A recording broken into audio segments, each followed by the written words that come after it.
नमस्कार प्रिय बच्चों। आज मैं क्लास 10th के लिए जो चैप्टर हमारा चल रहा था प्रकाश, उसमें पूर्ण आंतरिक परावर्तन बताऊंगा।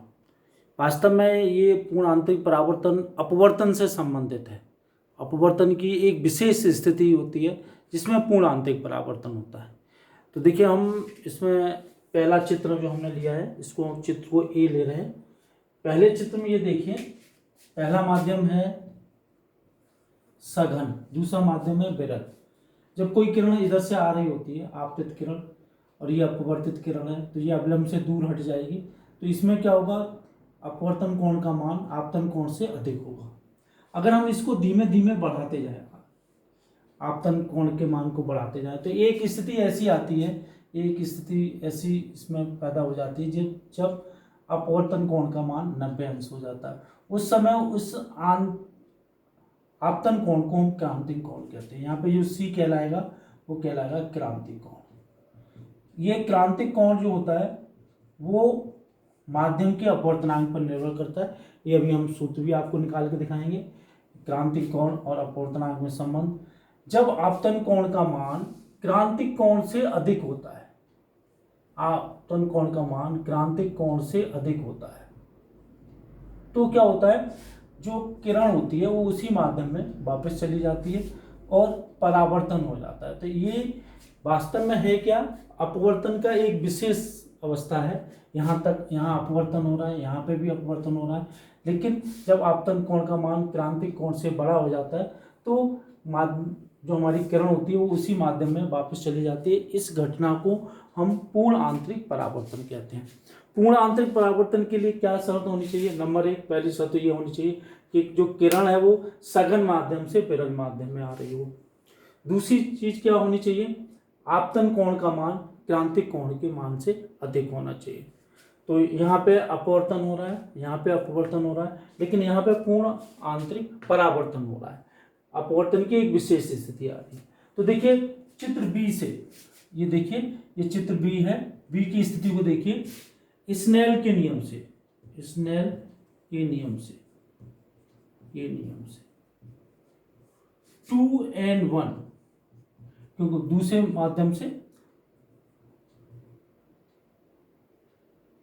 2n1,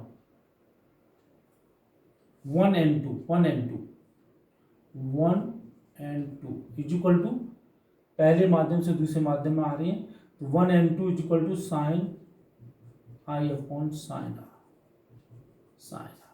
जैसे मान लीजिए पहला माध्यम हमारा कांच है, तो ये हो जाएगा GNA equal to sine i upon sine r, sine r. अब यहाँ पे आर का मान 90 हो जा रहा है, तो 1n2 equal to sine i upon sine 90, तो ये हो जाएगा 1n2 इक्वल टू साइन, आई की जगह हम क्या लिख लेंगे, सी, इसको हम लिखेंगे सी, और ये हो जाएगा 2n1 equal to 1 upon sine C. इसको ऐसे भी लिख सकते हैं, 1 upon 2n1 equal to sine C, और sine C equal to 1 upon 2n1। इसी तरह से अगर हम यहाँ पे दें, अगर पहला माध्यम हमारा कांच है, तो ये क्या हो जाएगा, GNA बराबर साइन सी अपॉन साइन 90, और इसको हम लिख सकते हैं 1 upon ANG equal to sine C, और sine C equal to 1 upon ANG। Simply तौर से हम यूँ लिख लेते हैं कि sine C equal to 1 upon है। अब देखिए, सबसे पहले ये हमें शर्त देखनी होगी, इसकी परिभाषा क्या होगी, परिभाषा ये होगी पूर्ण आंतरिक परावर्तन की, जब कोई प्रकाश की किरण सघन माध्यम से विरल माध्यम में जाती हैं तो अपवर्तित किरण अविलंब से दूर हटती जाती है। यदि आपतित किरण का झुकाव बढ़ाते जाएं, अर्थात आपतन कोण के मान को बढ़ाते जाएं, तो क्या होगा, अपवर्तन कोण का भी मान बढ़ता जाएगा। एक स्थिति ये आएगी कि अपवर्तन कोण का मान 90 अंश हो जाएगा यदि आपतित, और उस समय जो आपतित किरण होगी उसको बोलेंगे आपतन कोण होगा, उसको बोलेंगे क्रांतिक कोण।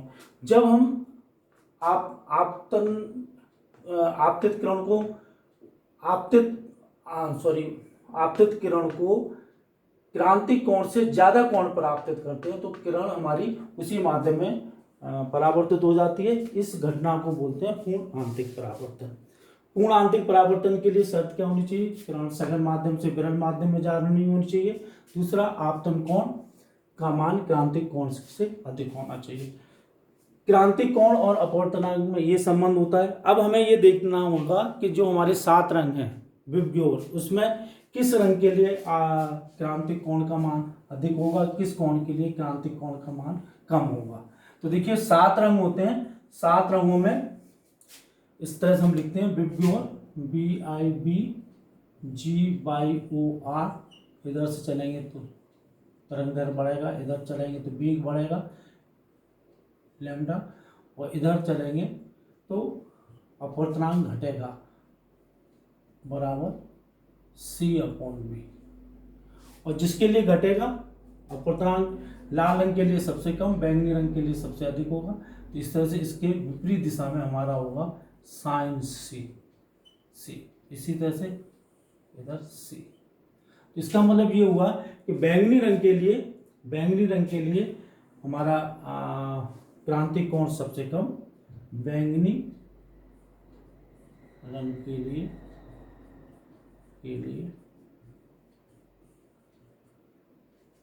बैंगनी रंग के लिए क्रांतिक कोण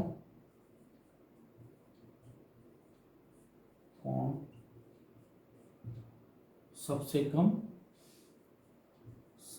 कम तथा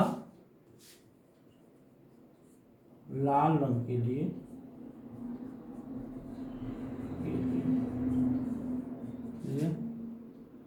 क्रांतिक कोण सबसे अधिक होता है।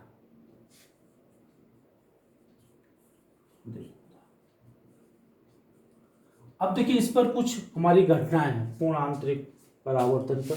जैसे एक घटना होती है कि हीरा क्यों चमकता है। देखिए हीरा के लिए क्रांतिक कोण 24 डिग्री होता है। तो जब उस पर प्रकाश पड़ता है तो एक तरफ से हमने जब प्रकाश डाला तो क्रांतिक कोण के मान, क्योंकि इसका जो वो होता है अपवर्तनांक होता है वो बहुत अधिक होता है, तो क्रांतिक कोण हमारा कम होगा।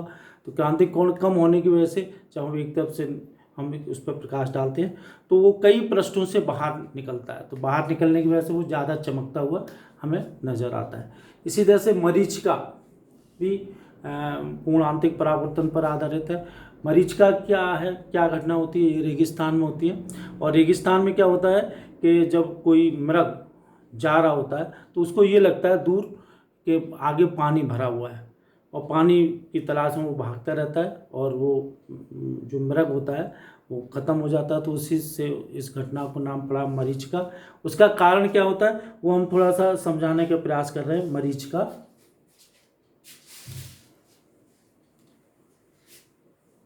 देखिए रेगिस्तान में जो सतह, जो परत वायुमंडल की निचली होती है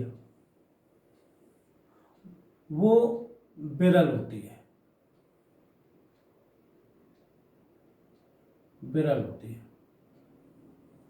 और जैसे जैसे ऊपर चलते जाएंगे तो सघन होती जाएगी इस तरह से। और यहाँ पे जैसे कोई पेड़ है इस तरह से,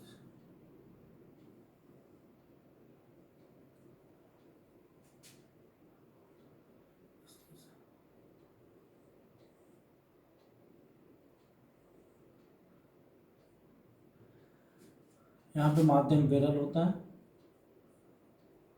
और यहाँ पे सघन। यहाँ पे कोई आदमी खड़ा हुआ है, मनुष्य।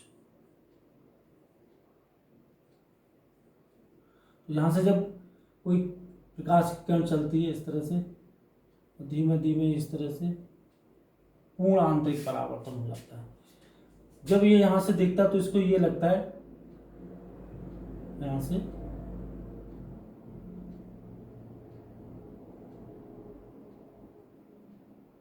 ये किरण यहाँ से आ गई।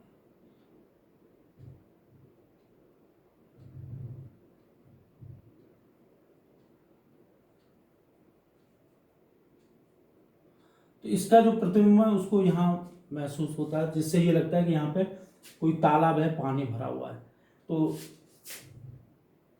ये भी जो घटना है वो पूर्ण आंतरिक परावर्तन पर आधारित है। इसी तरह से ठंडे प्रदेशों में जो मरीचिका होती है वो उल्टी दिखाई देती है। उसमें कोई भी समुद्र में या किसी उसमें पानी के तल पर कोई जहाज़ तैर रहा होता है तो वो ऊंचा नज़र आता है। तो ये सभी जो घटनाएं हैं वो हमारे प्रकाश के पूर्ण आंतरिक परावर्तन पर आधारित है। कभी कभी बोर्ड परीक्षा में शॉर्ट नोट्स पूछ लिए जाते हैं और इनको आप अच्छी तरह से तैयार कर लीजिए। मैं ये समझता हूँ कि प्रकाश का परावर्तन और अपवर्तन लगभग समाप्ति हो चुका है। अब मैं आपको नेत्र और प्रकाशिक यंत्रों के बारे में अगली वीडियो में मैं आपको पूर्णतः समझाऊंगा। धन्यवाद।